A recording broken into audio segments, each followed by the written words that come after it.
विजयी भव, जाओ। और गुरु का आशीर्वाद लेकर कामरा वहां से बाहर निकल जाता है। कामरा इस वक्त पैदल ही बेहद तेजी से पश्चिम दिशा की तरफ बढ़ रहा था, जहां उसे एहसास था कि वो दोनों लड़के मिल सकते हैं। कैसा माहौल है ये, सब कुछ अजीब सा लग रहा है। तो मुझे एक अजीब सी ऊर्जा का एहसास हो रहा है। कैसी ऊर्जा है ये? कामरा आ तो गया था, पर अब उसे लग रहा था कि वो तो अपने समय काल में ही नहीं, और ये समय काल जो इस वन में हो चुका है वो अत्यंत पुराना है। कामरा अपनी ही उधेड़ वन में आगे बढ़ रहा था कि उसे दूर से मधुर स्वर सुनाई देने लगा। ऐसा लग रहा था कि कोई बेहद सुंदर गीत गाते हुए आगे बढ़ रहा। कौन है ये गाना गाने वाला? और इसकी आवाज कितनी सुरीली है। लगता है मेरे आसपास कोई शायद लड़की गाना गा रही है।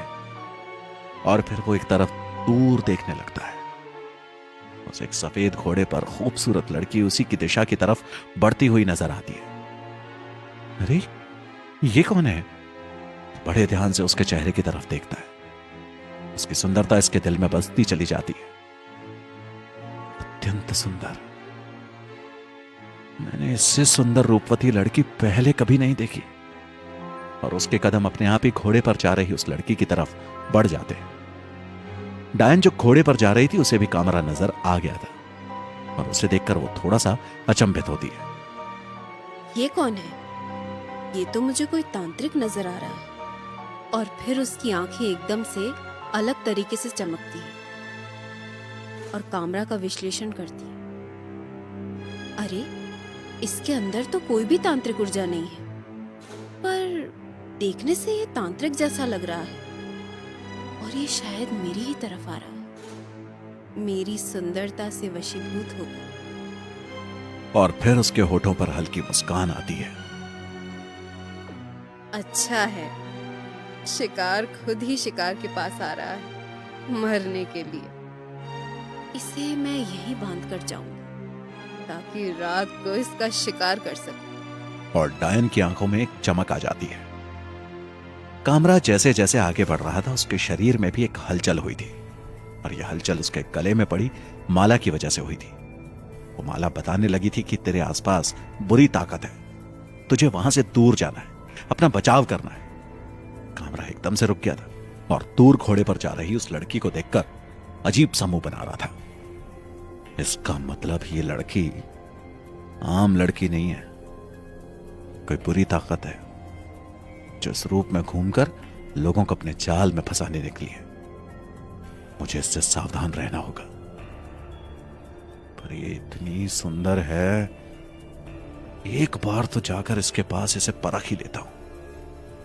अरे सुनो, रुको एक मिनट। ये क्या बोल रहा है? कुछ समझ नहीं आ रहा। कामरा भागते हुए डायन के घोड़े के पास जा पहुंचा और मुस्कुराते हुए, मुझे बड़ी खुशी हुई आपसे मिलकर।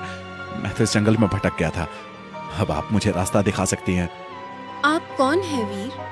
मैंने आप जैसा पुरुष पहले कभी नहीं देखा इस वन में। कामरा उसकी बात सुनकर, ये तो मुझे अपने जाल में उलझाना चाहती है, इसीलिए ऐसी मीठी मीठी बातें कर रही है। क्या सोचने लग गए वीर पुरुष? कौन हो तुम और मुझसे क्या चाहते हो? और अपनी हसीन अदाएं दिखाती है। मैं एक यात्री हूं, मेरा नाम कामरा है। आज के कस्बे की तरफ जा रहा हूं, पर मुझे कस्बा मिल ही नहीं रहा। फिर आपको देखा तो लगा अब शायद यहीं आसपास रहती हैं कहीं।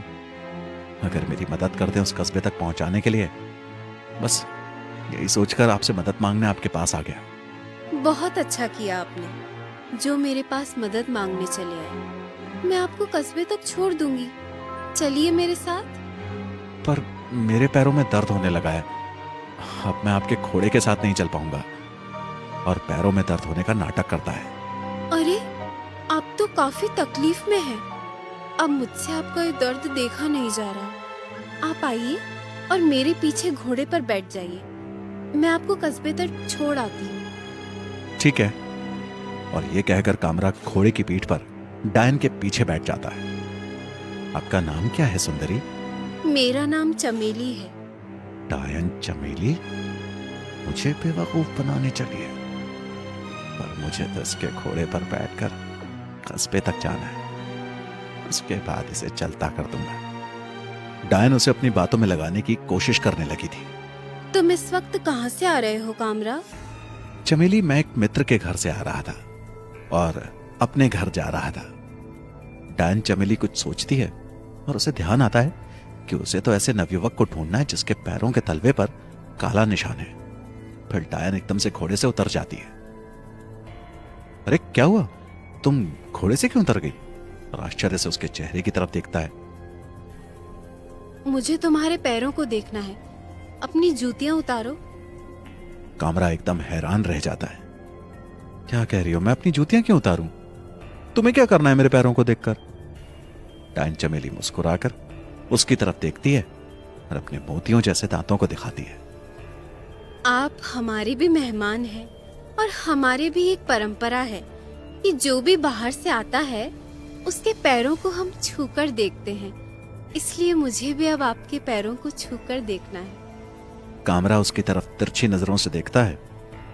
ये डायन कुछ करने के मूड में लग रही है, पर अब मैं इससे उलझ भी नहीं सकता। और अगर मैंने इसकी बात नहीं मानी तो ये क्रोध में आकर जाने क्या करने लग जाए। ऐसे तो अभी दिन का समय है, इस समय ये ज्यादा आक्रामक नहीं हो पाएगी, पर फिर भी मैं इससे दुश्मनी मोल नहीं ले सकता। क्या हुआ? क्या मैं देख सकती हूँ तुम्हारे पैरों को? हाँ हाँ हाँ, क्यों नहीं। उतार लो मेरी जूतियां।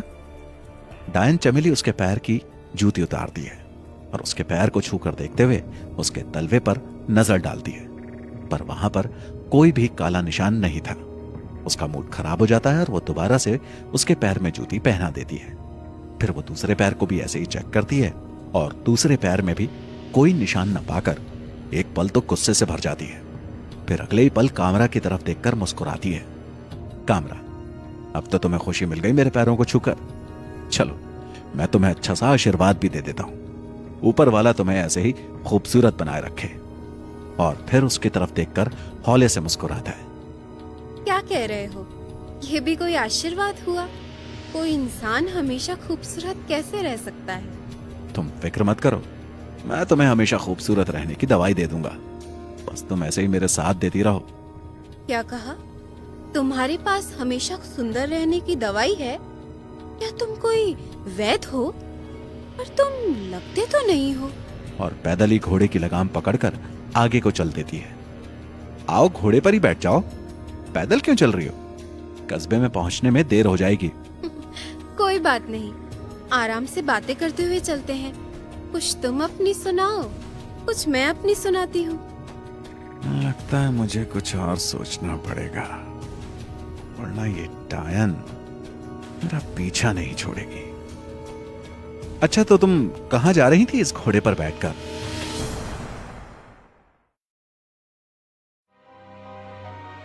कामरा इस वक्त डायन के साथ उसके घोड़े पर बड़े आराम से हवेली की तरफ बढ़ रहा था और अब उसे लगने लगा था ये डायन उसके साथ कुछ ज्यादा ही करीब आ रही है और ये उसके लिए मुसीबत का कारण बन सकती है। कामरा उसे बातों में उलझाकर निकलने की योजना बनाता है। अच्छा, अपने बारे में कुछ और बताओ। बहुत कुछ है बताने के लिए, पर इतनी जल्दी मैं आपको क्या बता सकती हूँ। ठीक कहा तुमने, फिर भी कुछ तो बताओ अपने बारे में। मैं यहाँ से दक्षिण में दूर एक कबीले में रहती हूँ और इस वक्त वन के भ्रमण में निकली हुई हूँ और अब तुमसे मुलाकात हो गई है। पर इतनी सुबह सुबह इतने भयानक जंगल में, वो भी अकेले? क्या तुम्हें डर नहीं लगता कहीं कोई जंगली जानवर तुम पर हमला कर दे, तब क्या होगा? ये तो मुझे कमजोर कन्या समझ रहा है। पर इसे क्या पता, मैं तो बड़े बड़े जानवरों का भी शिकार चुटकी बजाकर कर लेती हूँ। क्या सोचने लगी? कुछ तो बोलो। डर तो बहुत लगता है, पर मेरा ये घोड़ा बहुत तेज दौड़ता है, इसे कोई पकड़ नहीं सकता। हाँ, ये तो तुम ठीक कह रही हो। ऐसा घोड़ा मैंने आज तक नहीं देखा। कितना मजबूत कदकाठी का है ये। कहां से लिया तुमने? इसे तो मेरे परिवार वालों ने बचपन से ही पाला है और सिर्फ मेरे लिए ही इसे तैयार किया है। लगता है ये मेरी बातों में आने लगा है और मेरे रूप रंग में उलझ गया है। बस अब मैं इसे ऐसे ही उलझा के रखती हूँ और फिर आगे से घूमकर इसे अपने गुप्त जगह पर ले जाऊंगी और कैद कर लूंगी और फिर रात को इसका गरम गरम खून पीकर प्यास बुझाऊंगी। क्या सोचने लगी तुम? तुम्हारा ध्यान मुझे कहीं और लग रहा है। क्या कोई बात है? डायन चमेली मन ही मन में योजना बनाने लगती है। हाँ, एक बात है और अब सोच रही हूँ तुमसे कैसे कहूँ। क्या बात है, कहो, मुझसे डरो मत। मैं जानता था बहुत जल्दी ही ये डायन कोई ना कोई ऐसा पैंतरा चलेगी ही मुझे अपने जाल में उलझाने का, ताकि मुझे उसमें फंसाकर मेरे जिस्म पर दावत उड़ा सके। दरअसल मेरे माँ बाबा बहुत दुखी हैं। वे चाहते हैं कोई अच्छा सा नवयुवक उनके ढेर सारे खजाने को संभाले, पर उससे पहले उसे मुझसे विवाह करना होगा। अब तुम्हें देखकर मैं सोच रही हूँ क्यों ना तुम्हें अपने माँ बाबा से मिलवा दूं। पर किस लिए? क्या तुम मेरी बात नहीं समझे? नहीं, मैं तुम्हारी बात नहीं समझा। तुम कुछ खजाने की बात कर रही थी। कैसा खजाना? मुझे लालच दे रही है? तुम पहले मेरे कबीले में चलो, वहाँ मेरे माँ बाबा से मिलो। अगर उन्हें तुम पसंद आ गए, तुम्हारा और मेरा विवाह हो सकता है और उसके बाद तुम्हें ढेर सारी दौलत भी मिल जाएगी। अच्छा, कितनी दौलत है वहां? क्या बहुत सारी है? ये कहकर वो मनी मन में मुस्कुराता है। लगता है ये मेरे जाल में फंसने लगा। और फिर हाँ, बहुत सारी है, पर पहले तुम्हें माँ बाबा की सेवा करके उन्हें खुश करना होगा। क्या तुम ऐसा करोगे? हाँ, क्यों नहीं। चलो, ले चलो मुझे अपने कबीले की तरफ। बस मौका देखकर अब भागना ही पड़ेगा। और अभी ये दोनों बातें करते करते आगे बढ़ ही रहे थे कि तभी एक तरफ पेड़ों की तरफ से इन्हें कुछ शोर सुनाई दिया। ऊंची आवाज में कुछ लोग शायद प्रार्थना कर रहे थे। ये आवाजें कैसी आ रही है उस तरफ से? शायद कुछ लोग हैं। चलो देखकर आते हैं। वरना इस जंगल में तो मुझे तुम्हारे सिवा कोई नजर ही नहीं आया। छोड़ो उन लोगों को, हम अपने रास्ते चलते हैं, यही ज्यादा अच्छा है। और उसे बड़े प्यार से देखती है ताकि वो राजी हो जाए। कामरा को तो पीछा छुड़वाना था और इससे अच्छा मौका उसे और क्या मिल सकता था कि वो लोगों की भीड़ में चला जाए और वहां से आगे निकल जाए। बस ज्यादा देर नहीं रुकेंगे, देख कर आते हैं कि आखिर क्या हो रहा है, फिर वहां से निकल जाएंगे सीधा तुम्हारे कबीले की तरफ। और मुस्कुराकर उसकी आंखों में देखता है। अब इससे जिद करना ठीक नहीं, वरना कहीं ये नाराज ना हो जाए। और फिर ठीक है, पर दूर झाड़ियों के पीछे छिपकर देखेंगे वे लोग क्या कर रहे हैं, वरना कहीं मेरी जैसी रूपवती कन्या को देखकर मुझ पर हमला ना कर दे। हाँ, क्यों नहीं, चलो। और कोई तुम पर हमला करेगा तो मैं उसे ठीक कर दूंगा। और उसकी तरफ देखकर मुस्कुराता है और एक लंबी सांस लेता है। दूसरी तरफ कबीले के आदिवासी जो सरदार संभल को पसंद नहीं करते थे, इस वक्त अपनी कुलदेवी की प्रतिमा के पास आ खड़े हुए थे और ऊंची आवाज में उनसे प्रार्थना कर रहे थे। डायन, चमेली और कामरा इन्हीं लोगों की कुलदेवी की जगह के करीब आ गए थे और अब एक झाड़ी के पीछे से इन्हें देखने लगे थे। डायन, चमेली, लो देख लो, आदिवासी लोग देवी को खुश कर रहे हैं और उसकी आंखें चमक उठती हैं। हाँ, मैं भी देख रहा हूं, पर ये क्या कर रहे हैं मुझे तो ये देखना है। कामरा के अंदर का तांत्रिक जाग उठा था और वो यहां होने वाली हर चीज को जानना चाहता था। वो उनकी आवाजों को ध्यान से सुनने लगता है। डायन, चमेली कबीले वालों की आवाज सुनकर अपने मस्तिष्क में कुछ महसूस करने लगी थी, इसलिए वो भी शांत खड़ी थी। और इधर कुलदेवी की मूर्ति के पास सभी आदिवासी बड़ी जोर से प्रार्थना कर रहे थे और कुलदेवी को पुकार रहे थे ताकि वो प्रकट हो जाए और वो सरदार संभल की शिकायत कर सके। प्रकट हो मां कुलदेवी, हम आपके पास शिकायत लेकर आए हैं। हमारे सरदार संभल उचित कार्य नहीं कर रहे, कृपया प्रकट हो जाइए और एक नए सरदार की घोषणा कीजिए। कुलदेवी अभी प्रकट नहीं हुई थी, पर एक तरफ से सरदार संभल घोड़े पर बैठा अपने खास योद्धाओं के साथ वहां आ पहुंचा। क्या कर रहे हो तुम सभी? मुझे हटाने के लिए कुलदेवी को बुला रहे हो? पर अब कुलदेवी जब आएगी तब आएगी, पर मौत तुम्हारे सर पर आ चुकी है। भोलाना, क्या कह रहे हो? मुझे तुम्हारी बात समझ में नहीं आई। सरदार बड़ी जोर से हंसता है। मैं तुम सबको मारने आया हूं क्योंकि तुम सभी मेरे विरोधी हो, मेरे कबीले के अंदर। भोलानाथ और सभी आदिवासी, ये क्या कह रहे हो तुम? अब तुम इतना नीचे गिर रहे हो कि अपने कबीले के लोगों की हत्या करने पर उतारू हो गए? हां, ये सब मुझे करना ही है क्योंकि तुम मुझे सरदार पद से हटाना चाहते हो। पर इसका यह मतलब तो नहीं कि तुम हमारी जान के दुश्मन बन जाओ। तुम कबीले के विस्तार की बात का त्याग कर दो, हमें तुमसे कोई परेशानी नहीं होगी। तुम कायर हो, तुम्हें तो वैसे ही मर जाना चाहिए। और फिर सरदार अपने योद्धाओं को आदेश देता है, खत्म कर दो इन सबको, कोई जीवित नहीं बचना चाहिए।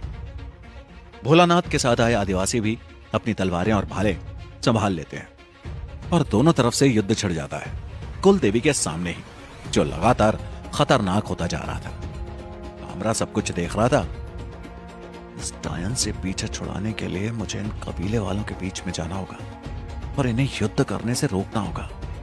कामरा एकदम से उन आदिवासियों के पास जा पहुंचता है और एक ऊंचे पत्थर पर खड़ा हो जाता है। रुक जाओ आप सब, ये क्या कर रहे हो? एक दूसरे को मारना, वो भी अपने ही कबीले वासियों को? ये बात बिल्कुल भी ठीक नहीं, रुक जाओ आप सभी। डायन चमेली को तो पता भी नहीं लगा कामरा कब इन आदिवासियों के बीच पहुंच गया। सभी आदिवासी उसे गौर से देखने लगते हैं। देखो, आप सभी लड़ाई झगड़ा मत कीजिए, किसी को मारकर कुछ हासिल नहीं होगा, मित्रता के साथ आप सबको रहना चाहिए। सरदार, कौन है तो जो हमारे बीच में आ गया? कामरा भी कुछ बोलता कि तभी वहां तेज आंधी चलने लगी और धूल भरी आंधी ने सभी को जमीन पर बैठने के लिए विवश कर दिया। कामरा को भी पत्थर से उतरकर नीचे बैठना पड़ा और कुछ ही पलों बाद जब आंधी शांत हो गई तो वहां कुलदेवी अपने रूप में प्रकट हो चुकी थी। सभी आदिवासी उसे देखते ही खुशी से जय घोष करते हैं। कुलदेवी बेहद क्रोध में लग रही थी। उसकी आंखें अग्नि के समान लाल और चेहरे का तनाव किसी को भी दहशत में ला देने के लिए काफी था। कामरा आदिवासियों के बीच में अपने आप को छुपाने की कोशिश करता है, कहीं देवी उसे पहचान न ले। सरदार संभल डर कर कांप रहा था और सर झुकाए बैठा था। सरदार संभल, तुम क्या करने वाले थे? क्या तुम्हें कुछ पता है? मुझे माफ कर दीजिए कुलदेवी, जो हुआ मेरे अहंकार की वजह से हुआ, कृपया मुझे माफ कर दीजिए। आइंदा मुझसे ऐसी कोई गलती नहीं होगी। तुम इस सरदार के पद के लिए अपने ही कबीले का रक्त बहाना चले थे? क्या तुमने बिल्कुल भी नहीं सोचा इन सब के प्रति भी तुम्हारा कुछ उत्तरदायित्व है? मुझे माफ कर दीजिए कुलदेवी, मुझे माफ कर दीजिए। नहीं, तुम्हारी इस गलती के लिए मैं तुम्हें माफ नहीं कर सकती और इसके लिए मैं तुम्हें मृत्यु दंड दूंगी। सरदार संभल और उसके योद्धा साथी डर कर कांपने लगे। मृत्युदंड का नाम सुनते ही और अगले पल उन सबके शरीर जकड़ चुके थे कुलदेवी की ऊर्जा से। सभी कुलदेवी से क्षमा मांगने लगे थे, पर कुलदेवी अत्यंत क्रोध में थी। भोलानाथ और उसके साथी हाथ जोड़कर, कुलदेवी शांत हो जाइए, हमारी आपसे विनती है, आप शांत हो जाइए। हम नहीं चाहते कि हमारे कबीले का कोई भी व्यक्ति मारा जाए। तो फिर तुम क्या चाहते हो? मैं इन सबको छोड़ दूं ताकि ये फिर ऐसी दुष्टता करे? नहीं, इन पापियों को मरना ही चाहिए। मैं इन सब की बलि दे डालूंगी। नहीं कुलदेवी, ऐसा मत कीजिए, हम इन सब की तरफ से आपसे क्षमा मांगते हैं। और फिर सभी आदिवासी भोलानाथ की हाँ में हाँ मिलाने लगते हैं। कुलदेवी कुछ सोचती है और, ठीक है, तुम्हारे कहने पर मैं इसे क्षमा करती हूँ, पर मैं इसे ऐसे ही नहीं छोड़ूंगी। मैं आज और अभी से इसको सरदार के पद से हटाती हूँ। और फिर उसके सिर में पहना सरदार का कपड़े का पट्टा उतार देती है। सरदार, ऐसा मत कीजिए कुलदेवी, मुझे एक मौका और दीजिए। मैं सबको क्या मुंह दिखाऊंगा? कबीले के अंदर जाते हुए भी मुझे शर्म आएगी। कृपया करके ऐसा ना करें देवी। चुप हो जा दुष्ट, तुझे इतनी छोटी सजा देकर छोड़ रही हूँ। ना तूने जो घृणित कार्य किया है उसके लिए तो तुझे सिर्फ मृत्युदंड ही देना चाहिए था। आगे आओ भोलानाथ। भोलानाथ तेजी से आगे जाता है और कुलदेवी के सामने घुटनों के बल बैठ जाता है। कुलदेवी सरदार का वो पट्टा उसके सर पर पहना देती है। आज से भोलानाथ तुम्हारे नए सरदार हैं और इसी के साथ मैं भोलानाथ को कहूंगी कि वो 7 दिन के बाद मेरे कबीले का विस्तार करें। भोलानाथ कुलदेवी की बात सुनकर हैरान रह जाता है। ये क्या कह रही हैं आप कुलदेवी? मैं ऐसा नहीं कर सकता। तुम्हें ये कार्य करना ही होगा।